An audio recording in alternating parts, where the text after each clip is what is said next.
We have the benefit of understanding the unequivocal law of attraction. We have the benefit of knowing unequivocally the goodness of you and of everyone else. So we don't get confused by step one, because we understand it and adore it and want it and encourage it. You got to know that step one matters. Step one, ask. Life helps you to do that. Step two, answers. Not your job. Step three is your job. Line up with the solution rather than rail against the problem. Now, sometimes railing against the problem makes it bigger, but it gives you more insight, because sometimes there's a lot of things that problem can help you understand that you want. There are lots of facets to a problem. And so the more you poke around at it, the more another rocket and another rocket. Haven't you noticed how there's a lot of things that are produced from your awareness in something, from your attention to it? The more attention you give to it, the more you'll be able to examine it and know what you prefer. So we have some questions for all of you. These are big questions, and don't stress over the answers. Just let yourself feel for them. Do you like to choose? Do you feel like it's natural to want to choose? Do you think that some should be allowed to choose and others not? So does it seem like a good idea that everyone really is choosing? Is it logical to you that sometimes people think they're making a choice because they're speaking words that seem like choosy words? Like I want, I need, I demand, I expect. They use strong words. But is it possible that someone could be using words to choose when it's not words that choose?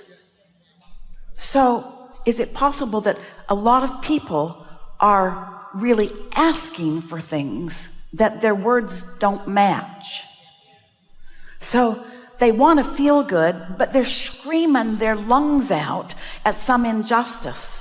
If you saw someone in the street bleeding, we are certain that you would go help them in whatever way you could. But when you see someone in the street railing against something or screaming about something or disapproving of something, sometimes you don't feel like wanting to soothe them into their alignment. You just like to make them disappear from the earth. But what you really want to do is step away from what you can't soothe and soothe what you can, and trust that they're asking for soothing, and their path of least resistance for their soothing is always going to be different than your path of least resistance for your soothing. You all are going to get so good at knowing that you're supposed to feel good and practicing getting there that things that used to seem like great big hairy horrible deals to you just won't bother you that much, because you're embracing the bigger picture. Do you believe in the goodness of life? Do you think that good is dominant? Oh.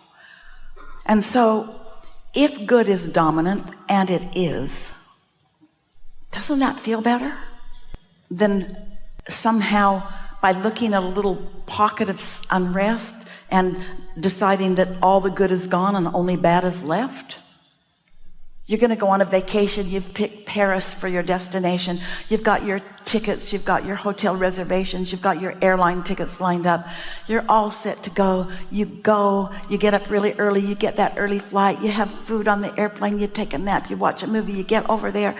And then you leave the airport and you get in a cab and you go to your hotel and you step out into a newly overflowed sewer. And you say, so this is Paris. But is it? Or is it just something that you stepped in that doesn't really represent everything that you're going for, and doesn't mean that you're not going to have a good time there. And yet so often when you step into something, and sometimes there's a lot of attention that's given to something, so it feels like you can't avoid stepping in it, but you always can. You get out ahead of it. You expect to see the good, and then your inner being guides you to where it is. And this is what is so ironic and really quite funny about the subject of looking for the good. The good is huge in comparison with the absence of it. It's huge. It's huge. You want to ask yourself, how did I get fixated on so much to worry about when there is so much obvious well-being that is surrounding me on this planet? Even in the middle of something that looks terrible, so much humanity comes forward. So many wonderful things happen. So let's talk about the shortage consciousness for just a little bit, because that's a big one. Shortage of time, shortage of resources, shortage of space, shortage of land, shortage of money, shortage of electricity, shortage of food. You have a lot of ways that you approach it. And so let's talk in very practical terms about how you behave in a world that has some shortage. Too much rain in some places, not enough rain in other places. Too hot over there, too cold over there, too many over there, not enough over there. In other words, seems like there's an imbalance that you would just like to be perfect. So we've sort of poked around at it. We've had some step one conversation just now.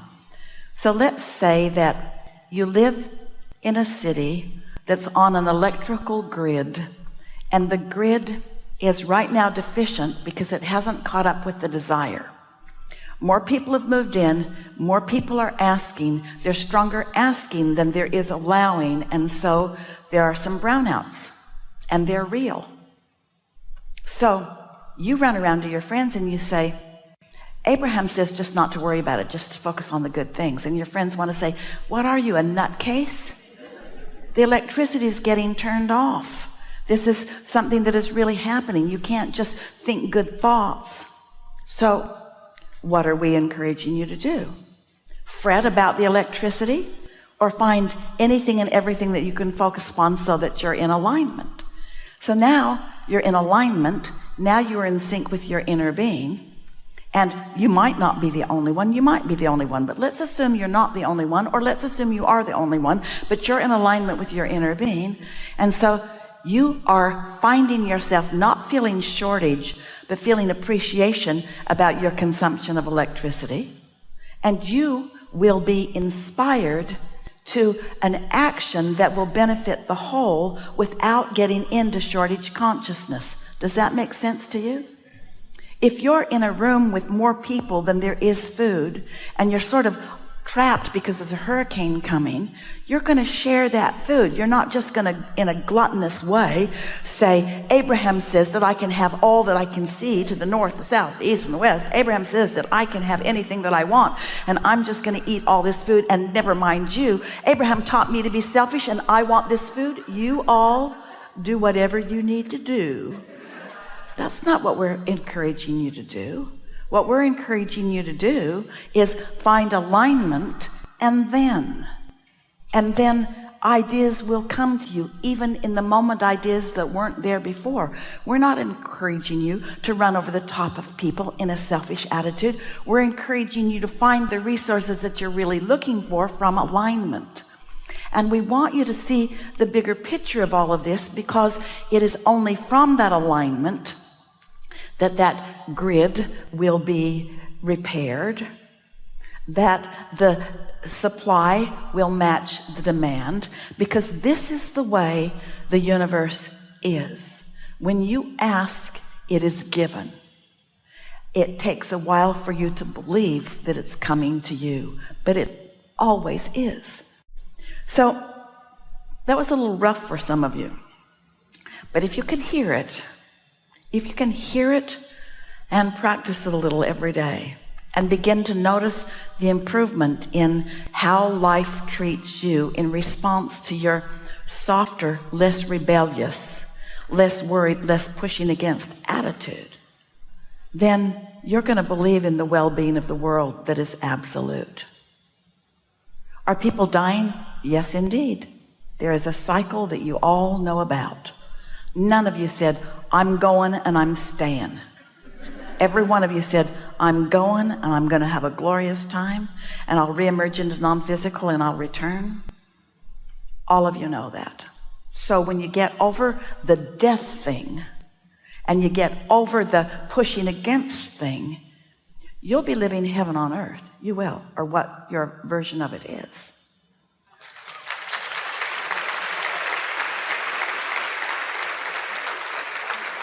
And so you over there, I want you to stop what you're doing because it makes me feel afraid or angry when I see you do it. Your battle isn't with that person. Your battle is with yourself. Because your inner being is not saying that to that person. What's your inner being saying to that person? It's good that you're asking. You're having a step one moment. Your response is not unusual. Most everybody would be feeling like that if they were standing there. Things are working out for you even though you can't see it yet. We are not one bit worried about you over there shouting and struggling and flailing and doing all of those things that others wish you would stop doing. Because you're contributing to the vibrational reality that is serving everyone. Can you hear us when we say you all are receiving benefit from everyone? If you can find that, you are all receiving benefit from everyone.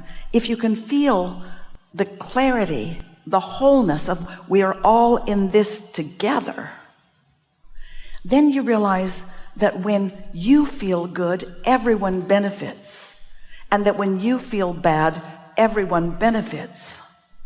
And then you stop being mad at yourself about whatever it is you're doing, and when that stops, then you stand as the worthy being that your inner being knows you to be, and then the blessings rain in upon you.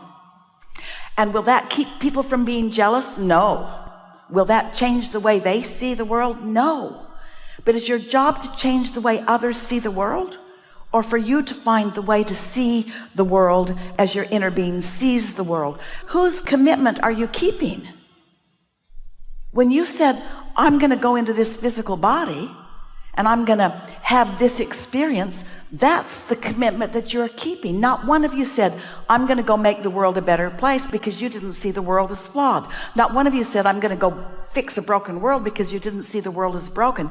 Every one of you said, I'm going to go, I'm going to see, I'm going to feel, I'm going to choose, I'm going to define, I'm going to focus, I'm going to attract, I'm going to manifest, I'm going to revel in this life experience that I have the opportunity of living. That's what you all said. None of you said, I'm going to go and I'm going to get on a council to decide what's right and what's wrong. And if they do what's wrong, I'm going to be really mad at them and I'm going to stop them from doing wrong. None of you said, I'm going to defy the laws of the universe in that way. None of you said, I'm going to create the reality of other people, because all of you understood you create your own reality. Because the law of attraction is about what you attract, not what somebody asserts into your experience.